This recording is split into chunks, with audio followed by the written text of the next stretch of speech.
ನಮಸ್ಕಾರ ಫ್ರೆಂಡ್ಸ್. ಇಂದು ನಾವು ಮಾತನಾಡೋಕೆ ಹೋಗ್ತಿದ್ದೀವಿ ಒಂದು ಇಂಟರೆಸ್ಟಿಂಗ್ ವಿಷಯದ ಬಗ್ಗೆ. Lactose intolerance. ನಿಮಗೆ ಗೊತ್ತಿದೆಯಾ, ಕೆಲವರು ಹಾಲು ಕುಡಿದ್ಮೇಲೆ ಹೊಟ್ಟೆ ಊದುತ್ತದೆ, ಗ್ಯಾಸ್ ಆಗುತ್ತದೆ ಅಥವಾ ನೋವು ಬರುತ್ತದೆ ಅಂತ ಹೇಳ್ತಾರೆ. ಅದಕ್ಕೆ ಕಾರಣ ಇದೆ, ಅದು ಲ್ಯಾಕ್ಟೋಸ್ ಇಂಟಾಲರೆನ್ಸ್. ಏನಿದು ಲ್ಯಾಕ್ಟೋಸ್ ಇಂಟಾಲರೆನ್ಸ್ ಅಂದ್ರೆ, ಹಾಲಿನಲ್ಲಿರುವ ಸಕ್ಕರೆಯನ್ನು ಲ್ಯಾಕ್ಟೋಸ್ ಅಂತ ಕರೀತಾರೆ. ಅದನ್ನು ಜೀರ್ಣಿಸೋಕೆ ನಮ್ಮ ದೇಹಕ್ಕೆ ಒಂದು ಎನ್ಸೈಮ್ ಬೇಕು. ಅದರ ಹೆಸರು ಲ್ಯಾಕ್ಟೇಸ್. ಈ ಲ್ಯಾಕ್ಟೇಸ್ ಎನ್ಸೈಮ್ ಹಾಲಿನ ಸಕ್ಕರೆಯನ್ನು ಪುಡಿ ಮಾಡಿ ಜೀರ್ಣಿಸೋಕೆ ಸಹಾಯ ಮಾಡುತ್ತೆ. ಆದರೆ ಕೆಲವರ ದೇಹದಲ್ಲಿ ಈ ಎನ್ಸೈಮ್ ಕಡಿಮೆ ಇರುತ್ತದೆ ಅಥವಾ ಇರೋದಿಲ್ಲ. ಅದಕ್ಕೆ ಹಾಲು ಅಥವಾ ಡೈರಿ ತಿಂದ ಮೇಲೆ ಹೊಟ್ಟೆ ಸಮಸ್ಯೆ ಬರುತ್ತದೆ. ಇದುವೇ ಲ್ಯಾಕ್ಟೋಸ್ ಇಂಟಾಲರೆನ್ಸ್ ಅಂತ ಕರೀತಾರೆ. ಇದರ ಲಕ್ಷಣಗಳು ಏನೇನೆಂದ್ರೆ, ಹೊಟ್ಟೆ ಊದುತ್ತದೆ, ಗ್ಯಾಸ್ ಆಗುತ್ತದೆ, ಕ್ರ್ಯಾಂಪ್ಸ್ ಆಗುತ್ತವೆ, ಡಯರಿಯಾ ಅಥವಾ ಲೂಸ್ ಮೋಷನ್ ಆಗುತ್ತದೆ, ಹೊಟ್ಟೆ ನೋವು ಬರುತ್ತದೆ. ಇವು ಹಾಲು ಕುಡಿದ ಮೇಲೆ ಅಥವಾ ಚೀಸ್, ಐಸ್ ಕ್ರೀಮ್ ತಿಂದ ಮೇಲೆ ಕಾಣಿಸ್ಬೋದು.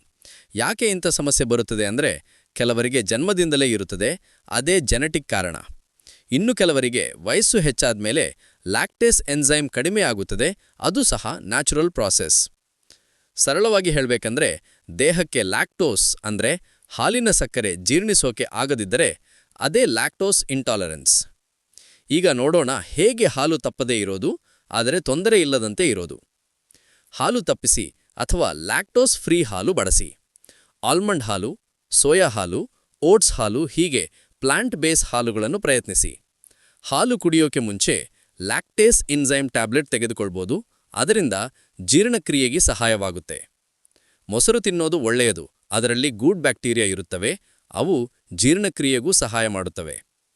ಆಹಾರದ ಲೇಬಲ್ ಚೆಕ್ ಮಾಡಿ, ಕಂಟೈನ್ಸ್ ಲ್ಯಾಕ್ಟೋಸ್ ಅಂತ ಬರೆದಿದ್ರೆ ತಪ್ಪಿಸಿ. ನಿಮಗೆ ಅನುಮಾನ ಇದ್ದರೆ ಹಾಲು ಕುಡಿದ ಮೇಲೆ ಲಕ್ಷಣಗಳು ಬರುತ್ತದೆಯಾ ಇಲ್ಲವಾ ಅಂತ ಗಮನಿಸಿ ಡಾಕ್ಟರ್ ಅನ್ನು ಸಂಪರ್ಕಿಸಿ. ಅವರು ಬ್ರೆತ್ ಟೆಸ್ಟ್ ಅಥವಾ ಎಲಿಮಿನೇಷನ್ ಡಯಟ್ ಸಲಹೆ ಕೊಡ್ತಾರೆ. ಲ್ಯಾಕ್ಟೋಸ್ ಇಂಟಾಲರೆನ್ಸ್ ಜೀವಕ್ಕೆ ಅಪಾಯಕರ ಅಲ್ಲ, ಆದರೆ ಎಚ್ಚರಿಕೆಯಿಂದ ಇದ್ದರೆ ತುಂಬಾ ಈಸಿಯಾಗಿ ಕಂಟ್ರೋಲ್ ಮಾಡಬಹುದು. ಹೆಲ್ತಿ ಡೈಜೆಷನ್ ಅಂದ್ರೆ ಹೆಲ್ತಿ ಲೈಫ್.